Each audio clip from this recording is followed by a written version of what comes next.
Students, today we will study our fourth chapter in our second theme. Chapter name is Macbeth and the Witches. It is written by William Shakespeare. So we know about Macbeth, isn't it? Macbeth was a great play written by William Shakespeare. So in that play we can see the fall of the character Macbeth. Let's know about our author William Shakespeare. William Shakespeare was an English poet and playwright, widely regarded as the great writer in the English language. He is often called England's national poet and the Bard of Avon. His works included tragedies, comedies, and histories, of which the tragedies gained popularity. His plays have been translated into every major living language.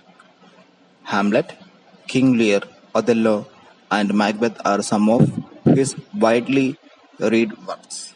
Actually, this chapter also an excerpt from Macbeth by Shakespeare.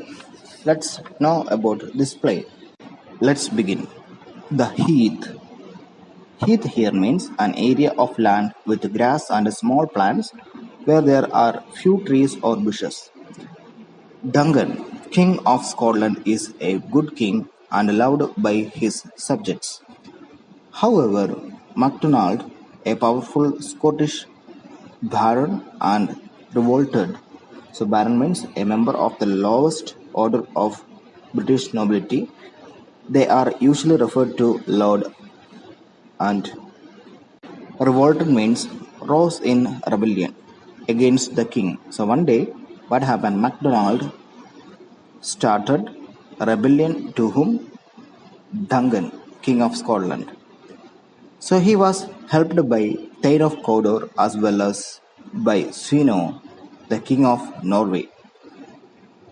For fighting against Duncan, so MacDonald asked help of Thane of Cawdor called Swino and the King of Norway.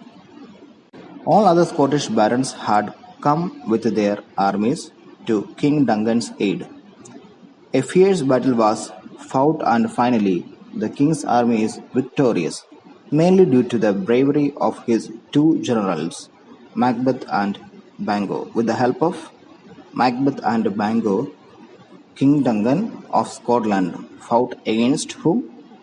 Thane of Cawdor, Swino, and the King of Norway. Let's see what happened after that. Macbeth and Bango meet three strange creatures as they return from the battlefield. When they are coming back from that battlefield, they could see three witches. Enter the three witches amid thunder and lightning.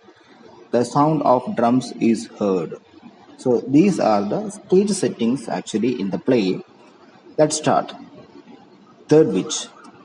A drum, a drum. Macbeth does come.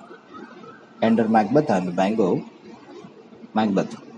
So fair and foul a day I have never seen. Fair and foul here means refers to the confusion between good and evil that runs throughout the play. Bango. What are these creatures that look so withered and wild in their appearance? Withered means dry and decaying. As thought they did not belong to this earth, though they are on it. Pointing towards the witches, to the witches, are living creatures or things that are unnatural. You seem to understand me, for I see you laying your chopped fingers on your skinny lips. You look like women, yet your beards forbid my thinking that you are so. So they have, that witches have beard also, but looking like what? Women, and they have chopped fingers, wounded or cracked fingers, isn't it? So they are placing their wounded fingers in the skinny lips. You look like women, yet your beards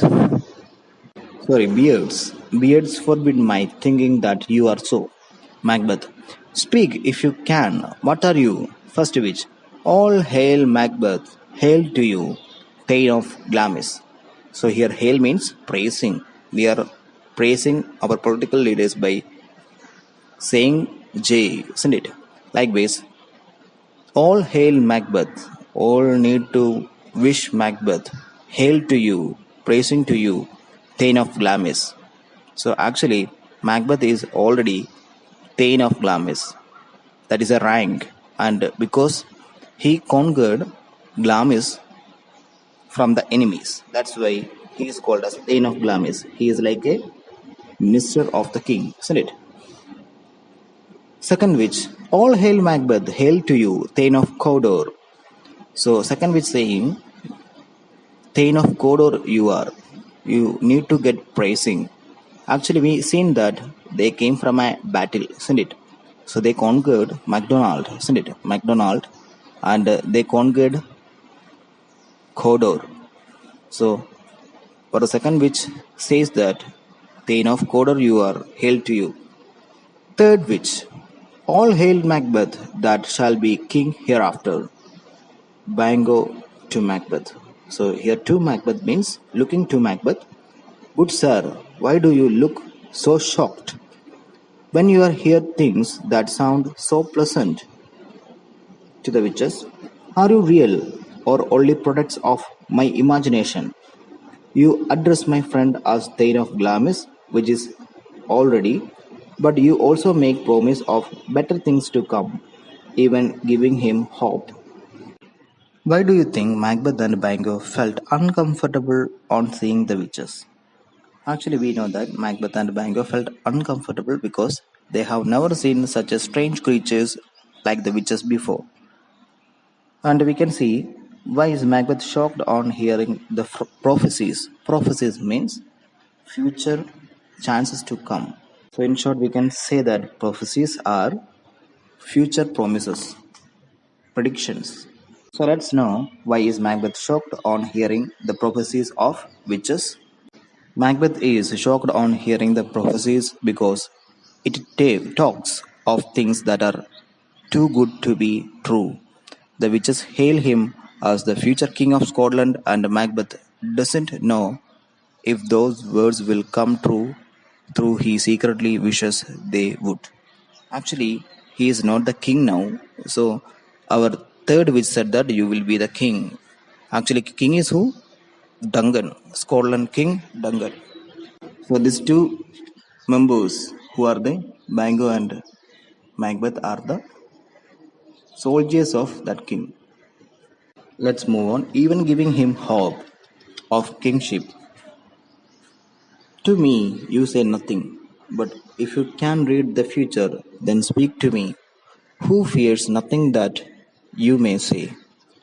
First witch, hail Banco. Second witch, hail. Third witch, hail.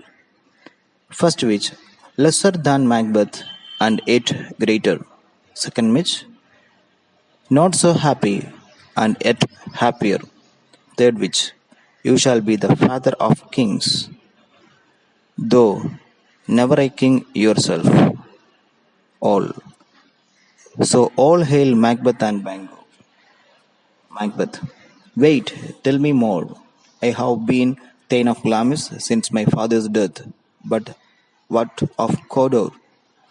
The Thane of Cawdor still lives a prosperous gentleman, and to be king seems no more possible than to be Thane of Cawdor. Where do you get this strange information? And why do you stop us on the deserted heath with such prophecies? Speak, I command you. Prophecies means statements that say what is going to happen in the future. The witches vanish. Bango. The earth has bubbles, as the water has, and that's what these creatures are. Where have they vanished, Macbeth? Into thin air. I wish they had stayed. Bango. Is it possible for such things to happen? Or have we eaten some poisonous root that destroys one's reason? Macbeth. Your children shall be kings. Bango. And you shall be king. Macbeth. as well as Thane of Kodor. Isn't that what they said? Bango. Preciously, but who is here? Enter Barons Rose and Angus Rose. The king has heard with joy, Macbeth, of your success, and great was his happiness when he learned of the brave deeds you performed in defense of our country. Angus. The king sends us to convey his thanks and desires your presence at once so that he may reward you in person. Rose. Great honors await you, but for now we bring you only one as a token of what is to come. The king has ordered us to announce that from his moment you are the Thane of Kodor in addition to being Thane of Glamis. So we can see the prophecies of that witches come true. Bango. To himself, what? Can the devil speak the truth? Macbeth. To Rose and Angus. The Thane of Kodor lives. How can his title become mine? So here we can see King Duncan sent two other messengers who are the Rose and Angus. So here Rose and Angus says that because of your great achievement, our King Duncan given you a reward. That is what? Thane of Glamis. That area fully giving to you. Angus.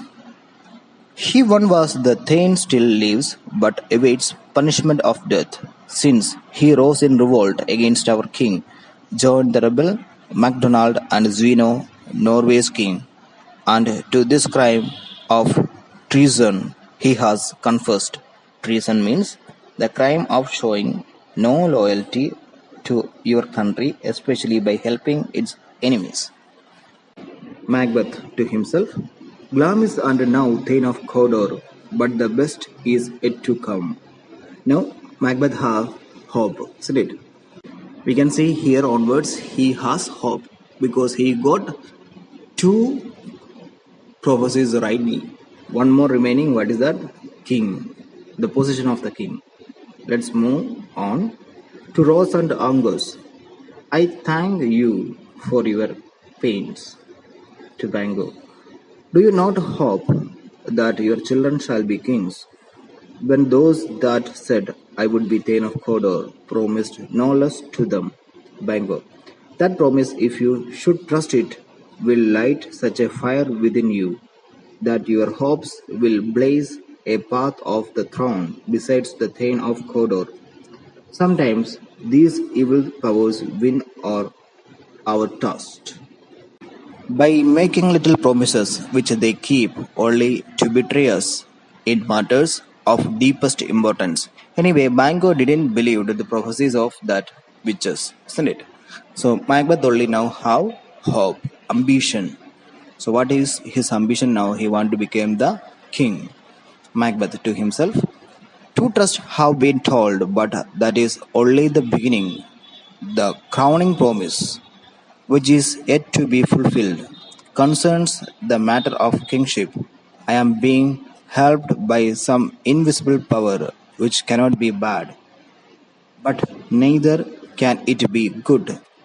If it is bad, why did it give me hope of success and declare me Thane of Kodor? But it is good. Why do I have these terrible fears that shake my being of its foundation? That very thought of murder is enough to paralyze me. Here we can see to shake one's being to its foundation means to damage or change a person's beliefs very much. So here, do you know what are invisible powers? Can we trust everything they say? Do you know of any such experiences involving invisible powers? Here, invisible powers are powerful beings who cannot be seen but whose presence can be clearly felt even when they work from the shadows. But we cannot trust everything they say, isn't it? But only Macbeth have more hope and ambition. Bango. To the others, our friend seems to be lost in his thought. Macbeth to himself, if it is my destiny to become king, then let it happen without my trying. Bango to the others. The honors that he has received are still very new, but he will get used to them. Macbeth to himself, what a mixed day this has been for me, but it will come to an end, as all things do. Bango. Worthy Macbeth, we are waiting for your attention. Macbeth, forgive me, gentlemen. So many things have happened today that I feel confused, but let us go now to the king. Bango, I request you to think seriously about all that has happened this day and what you can have a little leisure, perhaps we can discuss it. Bango, very gladly. Macbeth, till then, enough. Come, friends, exit. It's a small scene only. This entire chapter is a small scene of our great play. Which is that play? Macbeth. At last of the play, we can see this Macbeth killed his king, and he became the king also, and he has a wife called Lady Macbeth. Because of his over ambition and power, he need more power. He need more kingship. That's why he killed at last Bango also. Anyway, at last the country fully understood about the real nature of Macbeth. All this happened because of who? The three witches' prophecies. So he has believed that prophecies of three witches. That's why all things happened. So there onwards, his fall we can see. So he killed his good friend also Bango. So at last, our King Duncan's son and Bango's son killed this Macbeth. That is a great fall happened.